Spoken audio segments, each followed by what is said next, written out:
விஜய் மேலேயே சும்மா சும்மா குற்றம் சொல்லாதீங்க. தமிழ்நாடு அரசுக்கு பொறுப்பு இருக்கா இல்லையா? நீங்கள் 41 பேர் பலியாகிருக்காங்கன்னா விஜய் மேலே மட்டும் எப்படி குற்றம் சொல்ல முடியும்? விஜய் மேலே குற்றம் சொல்கிறது சரியா அப்படின்னு பாஜக தரப்பிலிருந்து பலரும் கொந்தளிக்கிறாங்க. குறிப்பாக அண்ணாமலை அவர்கள், நயினார் நாகேந்திரன், தமிழிசைன்னு வரிசையாக ஆரம்பித்து கூட்டணி அழைப்பெல்லாம் இன்னொரு பக்கம் போயிட்டு இருக்குன்னு பார்க்க முடியுது. என்ன சொல்கிறார் அண்ணாமலை? எதற்காக விஜயின் மீது இவ்வளவு பரிவு? எப்படி பார்க்குறீங்க? இல்லை, என்னன்னா உள்ளபடியே விஜய் மீது பாசம் வரும். அதுவும் இந்த சூழ்நிலையில் பாசம் இன்னும் அதிகமாக வரும். நான் ஏற்கனவே விஜய் அவர்கள் தொட்டும் தொடாமல் பட்டும் படாமல் பாஜக கொஞ்சம் விமர்சிக்கிறதும், இங்கே தமிழக அரசை டிஎம்கேயை கடுமையாக விமர்சிக்கிறதும் தொடர்ந்து நடந்துகிட்டே இருக்கு. இப்போ ஏற்கனவே விஜய் அவர்களை தங்களுடைய என்டிஏ கூட்டணியில் சேர்க்கறதுக்கான அத்தனை முயற்சிகளையும் அவங்க பண்ணிட்டு இருக்கிறாங்க. வெளிப்படையாவே கூப்பிட்டுட்டாங்க. மாநில தலைவர்ல இருந்து கிளை பகுதியில் உறுப்பினர்கள் வரைக்கும் எல்லாமே கூப்பிட்டுட்டாங்க. அது வேற, நீங்க அதற்கான முயற்சியை செய்யுங்கன்னு சொல்லி எடப்பாடி அவர்கள்ட்ட சொன்னதுலேருந்து அது ஒரு பின்னணியில் ரகசியமான பேச்சுவார்த்தைகள் இப்படி எல்லாம் தொடர்ந்துட்டே இருந்தது. விஜய் அவர்கள் என்னன்னா, நம்ம தான் அடுத்த சூப்பர் ஸ்டார், தமிழகத்தினுடைய அடுத்த முதல்வரே நான் தான் அப்படிங்கிற ஒரு மமதையில் தான் உண்மையிலே இருந்துட்டு இருந்தார். அதுக்கான ஒரு பில்டப்பையும் இங்கே இருக்கக்கூடிய மீடியாக்களும் சரி அவர்களுமே திட்டமிட்டு பண்ணிட்டு இருந்தாங்க. அந்த திட்டமிடுதல் தான் இப்போ எல்லாமே சுக்குநூறாக உடஞ்சு போயிருக்கு அப்படிங்கிறது தான் நம்ம ப்ரமோஷன் போல செய்யப்பட்ட அரசியல் கட்சி ப்ரமோஷன் இன்றைக்கு நொறுங்கி இருக்கு. ஆமாம், நிச்சயமாக. அதாவது மன்னர் வருவார், பிரஜைகள் எல்லாம் காத்திருக்கணும். 8:45 மீட்டிங் ஆரம்பிக்கும் நாமக்கல்ல அப்படின்னு சொல்லப்பட்டது. சரி, 1 மணி நேரம் 2 மணி நேரம் நீங்கள் காலதாமதமாக வருங்க, 6 மணி நேரம் நீங்கள் காலதாமதமாக வாரீங்கன்னு சொன்னால் உங்களுடைய உள்ளிருப்பு, உங்களுடைய எண்ணம் என்ன அப்படிங்கிற கேள்வி தான் நமக்கு எழும்பிட்டு இருக்கு. அது மட்டும் இல்லை, முதல்ல இந்த நாமக்கல்ல நடந்த அந்த மீட்டிங்குக்கு முன்னாலே பலரும் 34 பேர் அப்படின்னு சொல்லி காவல்துறை தரப்புல இருந்து சொல்லப்படுது, மயக்கம் போட்டு விழுந்து மருத்துவமனைகளுக்கு கொண்டு போயிருக்கிறாங்க. அங்க உயிரிழப்பு இல்லை, ஏன்னா விஜய் வராததுனால அங்க இருந்த கூட்டம்ங்கிறது ஒரு உணர்வெழுச்சியில இல்லை. அவர்களை கொண்டு ஹாஸ்பிட்டல் கூப்பிட்டு போற அந்த வேலைகளுக்குள்ள தொய்வு இல்லாம இருந்தது. ஆம்புலன்ஸ் தாக்கப்படாமல் இருந்ததுனால அவர்கள் காப்பாற்றப்பட்டிருக்கிறார்கள் என்பதை நம்ம பார்க்கணும். ஆம்புலன்ஸை தாக்கக்கூடிய படைகள் அப்ப வரல. அந்த படைகள் பின்னால தான் சாயந்தரம் கரூர்ல வந்திருக்கு அப்படிங்கிறது தான் நம்ம இதுல. ஆம்புலன்ஸ் தாக்குதல் படை குறித்து அவர் தெரிவிக்கல. இந்தந்த அணிகள், மாணவர் அணி, சார்பு அணி, இளைஞர் அணி, குழந்தைகள் அணி எல்லாம் போட்டாங்க, இதை சொல்லாம விட்டுட்டாங்க. ஆமா, இப்படிப்பட்ட சிக்கல்கள். அப்போ அடிப்படையிலே என்னன்னா, இங்க களத்துல என்ன நடக்கு அப்படிங்கிறது தெரியல, விஜய்க்கு தெரியல. இல்லைன்னா அதை கவனிக்கல, யாருமே அதை ஒரு பொருட்டாக நினைக்கல. அவங்களுடைய ஃபோக்கஸ் எல்லாமே லட்சக்கணக்கான மக்கள் குழுமி இருக்கணும், அதுக்கு நடுவில் ஹீரோ நிற்கிறாரு, மன்னர் நின்றுட்டு இருப்பாரு. மன்னரை மேலே ட்ரோன் கேமராக்கள் ஷூட் பண்ணோம். அதன் மூலமாக மீடியாக்களில் பாருங்க, கூட்டத்தை பாருங்க, இதெல்லாம் ஓட்டாக மாறும், எத்தனை சதவீதம் 2026 விஜய் எடுப்பார், இப்படிங்கிற ஒரு ஃபோக்கஸை தொடர்ச்சியாக அவர்கள் பண்ணிட்டு இருந்தாங்க. அப்போ இதில் மிகப்பெரிய ஒரு துயர சம்பவத்தை, இன்னும் சொல்ல போனால் ஒரு கொலை, கூட்ட கொலையை இவங்க நிகழ்த்தி இருக்கிறாங்க. விஜயை சார்ந்தவர்களும் நிகழ்த்தி இருக்கிறாங்க அப்படிங்கிறது தான் உண்மை. ஏன்னா நமக்கு களத்திலேருந்து வரக்கூடிய தகவல்கள் எல்லாம் இப்போ பிந்தி வரும்போது மிகப்பெரிய அதிர்ச்சியாக இருக்கு. முன்னால என்ன பண்ணாங்கன்னா, இது சதி, செந்தில் பாலாஜிக்கு எப்படி தெரியும், உடனே அவர் எப்படி வந்திருக்க முடியும், அப்போ இது டிஎம்கேனுடைய திட்டமிட்ட சதி இப்படிங்கிற மாதிரி எல்லாம் பேசிட்டு இருக்கிறாங்க. ஆம்புலன்ஸ் வந்தது, ஆம்புலன்ஸ் எப்படி வரலாம் இப்படிங்கிற கேள்விகள்லாம் அங்கே இருக்கக்கூடிய இந்த படைகளுக்கு அங்கே என்ன நடக்கு அப்படிங்கிறது தெரியாது. இன்னும் குறிப்பாக சொல்ல போனால், இங்கே கீழே விழுந்து செத்து கொண்டிருக்கக்கூடியவர்கள் மேலே ஏறி நின்று இவங்க செல்ஃபி எடுக்கக்கூடிய வேலையையும் வீடியோ எடுக்கக்கூடிய வேலையும் பண்ணிட்டு இருந்தாங்க. இல்லை, இப்போ இது மொத்தமும் ஆம்புலன்ஸ் சார்ந்த விஷயங்கள். மற்றது தாவேக்காவினுடைய அங்கே கூடிய அந்த கும்பலில் இருந்தவங்களுக்கு உணராமல் போனால் புரிஞ்சிக்க முடியுது. வெளியில இருந்த பாஜகவும் இன்னைக்கு அதை டிஃபெண்ட் பண்ணுற இடத்துக்கு வந்திருக்குல்ல. அதான் அண்ணாமலை என்னென்ன விஷயங்கள் பதிவு பண்ணுறாங்க. என்ன விஷயம்னா, இந்த விஷயங்கள் வெட்ட வெளிச்சமாக தெரியுது. இன்னைக்கு சோசியல் மீடியாவில் எல்லாமே வந்துட்டு இருக்கு. அங்க களத்துல இருந்தவங்க மனம் பொறுக்க முடியாம வெளியிடுறாங்க. டிஎம்கேயை குற்றம் சாட்டுறவங்களும் அதை வந்து வெளியிட்டு இருக்காங்க அப்படிங்கிறத வந்து நம்ம பார்க்க முடியுது. இந்த நேரத்திலையும் விஜய் அவர்களுக்கு இவங்க ஆதரவாக சொம்பு தூக்குறாங்கன்னா அதனுடைய நோக்கம் நம்மளால வந்து புரிஞ்சுக்க முடியுது. யாருமே விஜய் அவர்களை குற்றம் சுமத்தாதீங்க அப்படிங்கிற எல்லைக்கு போறாங்க. ஏன் குற்றம் சுமத்தக்கூடாது? இப்போ நம்ம ஒரு கூட்டம் நடத்துறோம்னா நமக்குன்னு தார்மீக கடமைகள், பொறுப்புகள் இதெல்லாம் இருக்குல்ல. அந்த கடமைகள்ல என்ன நீங்க பண்ணீங்க? முதலாவதாக காலதாமதம் பிரச்சனை இல்லை, சரி விடுங்க, அது ஒரு தலைவருக்கு ஏற்படக்கூடியது, அதற்கான ஏதாவது காரணங்களை நீங்க சொல்லுங்க. ஆனா இந்த கூட்டத்தை கூட்டணும், இவ்வளோ பெரிய பிரம்மாண்டத்தை காட்டணும் அப்படிங்கிற மனநிலை, அந்த மன நோய் இருக்குல்ல, அது ரொம்ப அச்சுறுத்தலானது, இந்த சமூகத்தை வந்து சீரழிக்கக்கூடியது. அதுக்கு தூபம் போடக்கூடிய வேலையை பாஜக வந்து இப்போ செய்யுது. அதன் மூலமாக விஜய் வந்து இப்போ ஒரு இறை தான். ஏன்னா விஜயின் மீது, விஜயினுடைய கட்சிக்காரங்க மீது இப்போ வந்து வழக்கு வந்து பாயுது, எஃப்ஐஆர் வந்து போட்டிருக்கிறாங்க. யார் மேலே எல்லாம் அது விழப்போகுது அப்படிங்கிறது நமக்கு தெரியலை. ஆனால் அதில் முக்கியமாக சொல்லியிருக்கக்கூடிய விஷயம் பார்த்தீங்கன்னு சொன்னால், வேண்டுமென்றே விஜய் வருகையை தாமதப்படுத்தினார் அப்படிங்கிற முக்கியமான அந்த விஷயம் வந்து வைக்கப்பட்டிருக்கு, எஃப்ஐஆர்ல வந்து பதிவு செய்யப்பட்டிருக்கு. அப்போ நேரடியாகவே இதில் குற்றவாளி விஜய். அப்புறம் வந்து இதுக்கு யாரு மாவட்ட செயலாளர் இந்த மாதிரி எல்லாம் வருவாங்க, அமைப்பாளர்கள் எல்லாருமே வருவாங்க. ஆனா இதுல விஜய் குறித்து இவ்வளவு விஷயங்கள் எழுதப்பட்டிருந்தாலும் நிர்வாகிகள் யார் நிர்வகிச்சாங்களோ அவங்க மேலதான் வழக்கு பாஞ்சது. விஜய் அதுல A1 A2 அதுல சேர்க்கப்படலைங்கிறதையும் நம்ம அடிப்படை 3 நபர்கள் இருக்கிறாங்க. அந்த 4வது நபர் யாரு, நிர்வாகிகள் பலர் யாரு அப்படிங்கிறது நமக்கு தெரியல. இதுல இன்னொரு கணக்கும் இருக்கு. ஏன்னா இது ஒரு விஜய ஒருவேளை கைது செய்யப்பட்டால், அப்படி ஒரு சூழல் ஏற்பட்டா அது ஒரு பொலிட்டிக்கல் மைலேஜாக விஜய்க்கு ஆகக்கூடும் அப்படிங்கிற கணக்கை நம்ம இதுல பார்க்க வேண்டியது. அப்ப இந்த நேரத்துல தான் விஜய் அவர்கள் கட்டி உயர்த்தி வச்சிருந்த பிம்பம் எல்லாம் உடஞ்சி சுக்குநூறு ஆயிடுச்சு. இப்போ யாருடைய பாதுகாப்பு அவருக்கு தேவைப்படுது? இந்த நேரத்துல தான் இந்த இரையை தூக்கக்கூடிய, இதுவரைக்கும் பேசிட்டு இருந்தாங்க, வந்துருங்க நம்ம சேர்ந்து நிற்கலாம், உங்களுக்கு இந்த பொறுப்பு உங்களுக்கு தரோம், துணை முதல்வர் இப்படின்னு எல்லாம் பேசியிருப்பாங்க.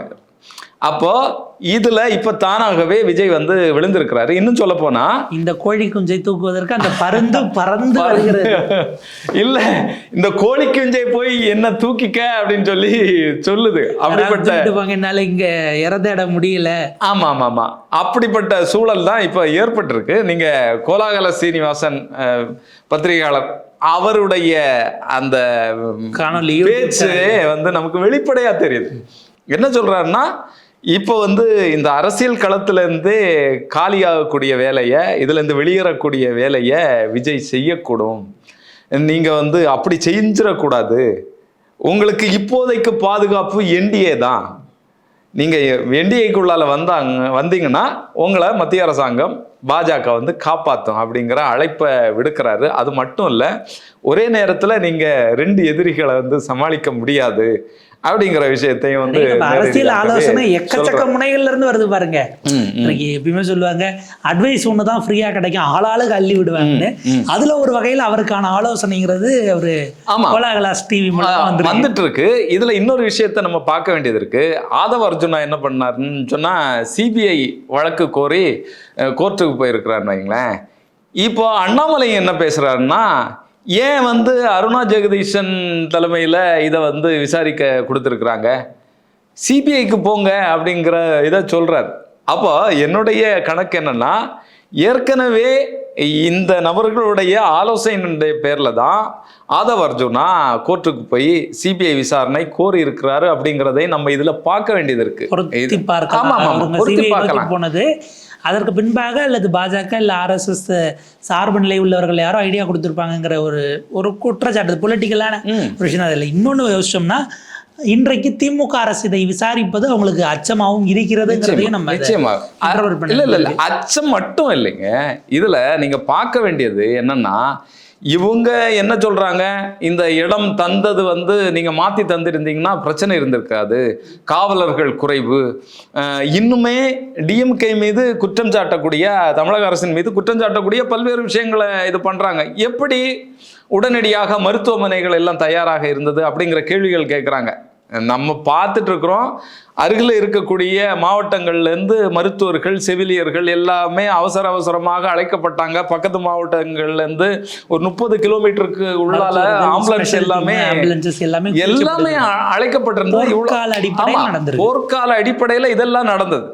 நீங்க இவ்வளவு துரிதமாக செயல்பட்டு இப்படி முடுக்கி விட்டதுனால தான் இந்த எண்ணிக்கை இன்னும் மிகப்பெரிய அளவில் அதிகரிக்காம தடுக்கப்பட்டது அப்படிங்கிற விஷயத்தை நம்ம பார்க்க வேண்டியது இருக்கு இதுல.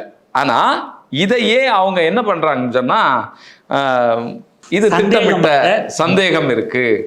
அது மட்டும் இல்ல, என்ன சொல்லியிருக்காங்கன்னா, இதுல உள்ளூர் அரசியல்வாதிகள், அவர்களுடைய குண்டர்கள் சேர்ந்து இருந்து இதுல சதி பண்ணி தான் இப்படிப்பட்ட பிரச்சனையை உருவாக்கி இருக்கிறாங்க.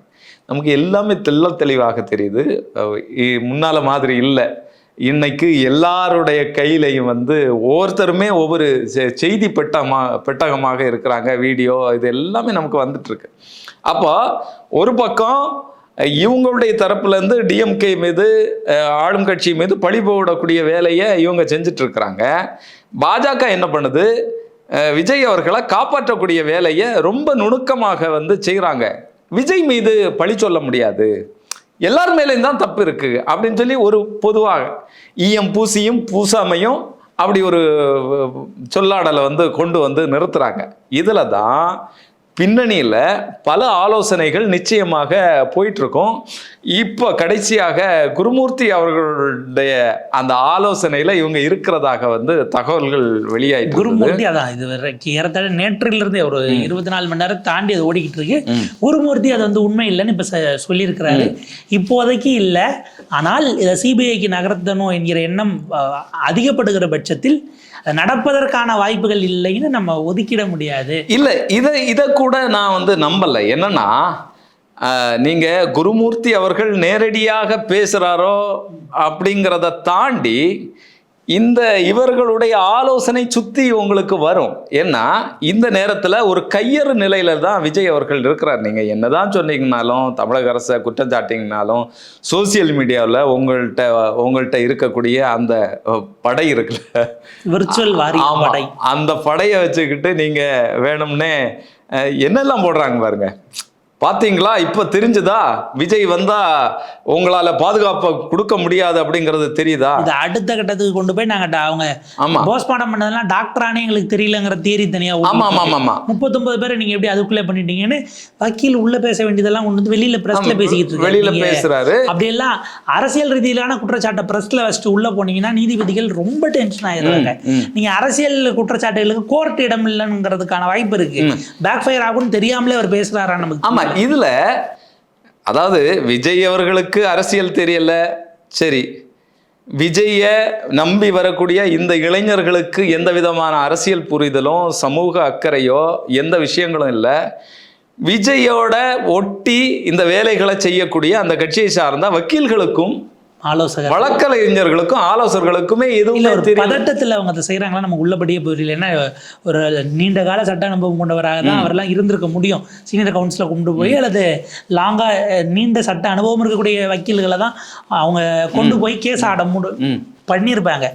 ஆனால் இப்போ இந்த பதட்டத்தில் அவங்களும் வழக்கறிஞர் நிலையிலிருந்து கொஞ்சம் கூடுதலாக கட்சி உணர்வோடவும் அதை செய்கிறாங்களான்னு நமக்கு ஒரு யோசனை இருக்குது. இது அடுத்தது ஏன்னா இப்போ திமுக இதில் இந்த பக்கம் விசாரணைகள் ரொம்ப துரிதமாக நடக்குது. ஸ்பெஷல் ஆஃபீஸரை போடுறாங்க, கமிஷன் போட்டு அவங்க இன்னைக்கு 2வது நாளாக பாதிக்கப்பட்டவர் வீடுகளுக்கே போய் அங்கே ஜஸ்டிஸ் அருணா ஜெகதீசன் விசாரிச்சுக்கிட்டு இருக்காங்க. இது துரிதப்படுவது, இந்த பக்கம் எஃப்ஐஆர்ஸ் 2 எஃப்ஐஆர் வெளியிடுவது, தகவல்கள் வருவது, இது அவங்களை இன்னும் பதட்டத்துக்கு இன்னும் பதட்டமாக்கும்.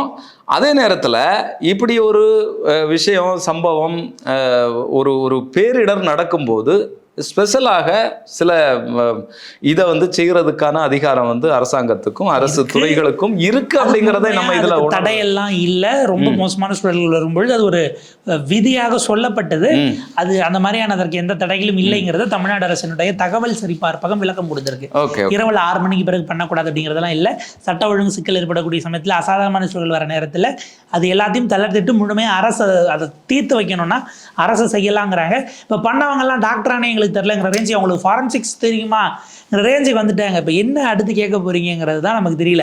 அடுத்தது அந்த 41 பேரும் தாவேக்காரங்க தானே எங்களுக்கு சந்தேகமா இருக்குன்னு சொல்லாம இருந்தா சரி. இல்லை, இதுல மிக மிக முக்கியமாக நம்ம பார்க்க வேண்டியது, இப்போ ஆதாரங்கள் எல்லாமே இவர்களுக்கு எதிராக இருக்கு. விஜய் அவர்கள் லைட்டு போட்டு அணைச்சு அவருடைய தொண்டர்களை வேடிக்கை காட்டினது இருக்குல்ல, அது ரொம்ப மோசமான ஒரு அரசியல். இந்த மாதிரியான ஒரு ஒரு ஒரு கேடுகட்ட ஒரு கழிசறை அரசியலை வந்து இதுவரைக்கும் தமிழ்நாடு பார்த்ததே இல்லை. எவ்வளோ பெரிய தலைவர்கள், எவ்வளோ நபர்கள் இருந்த ஒரு பூமி இது, அரசியல்வாதிகள். ஆனால் இப்படிப்பட்ட ஒரு அரசியலை கூட்டம் கூட்டுறதுக்காக என்ன வேணாலும் செய்வேன், எவ்வளோ நேரம்னாலும் தாண்டி வருவேன், எவ்வளோ நேரம் வேணாலும், எத்தனை நாள் வேணாலும் நீங்கள் உணவு உண்ணாமல் தண்ணீர் குடிக்காமல் மன்னருக்காக காத்திருங்கிறது இது இருக்குல்ல, இது மிக மிக மோசமானது. இதில் ஒரு விஷயத்தை பதிவு பண்ணணும்.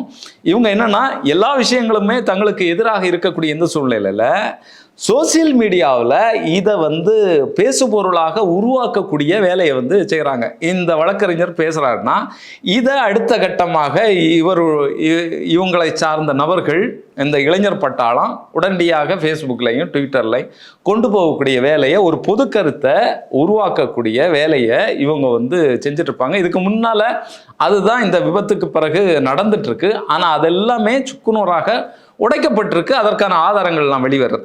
இப்போ நிச்சயமாக இந்த பேச்சுவார்த்தைகள் இன்னும் துரிதமாக பாஜகவுக்கும் தாவேக்காவுக்கும் நடக்கிறதுக்கான வாய்ப்பு மிக மிக அதிகம். இதை மறுக்கிறதுக்கு எந்த இடமும் இல்லை. ஏன்னா அது ஒன்று தான் இப்போ புகலிடமாக விஜய் அவர்களுக்கு இருக்கு அப்படிங்கிறத நம்ம இந்த விஷயத்தில் பார்க்க வேண்டியது இருக்கு. வரக்கூடிய நாட்களில் தொடர்ந்து இது எந்த மாதிரி தகவல்கள் வெளிவருது, இல்லைன்னா இவங்க பாஜகவை சார்ந்தவர்கள் வந்து இது சம்பந்தமாக இனி என்னென்ன பேசுறாங்க அப்படிங்கிறதையும் வந்து நம்ம தொடர்ந்து கவனிக்க வேண்டியது இதுல இருக்கு.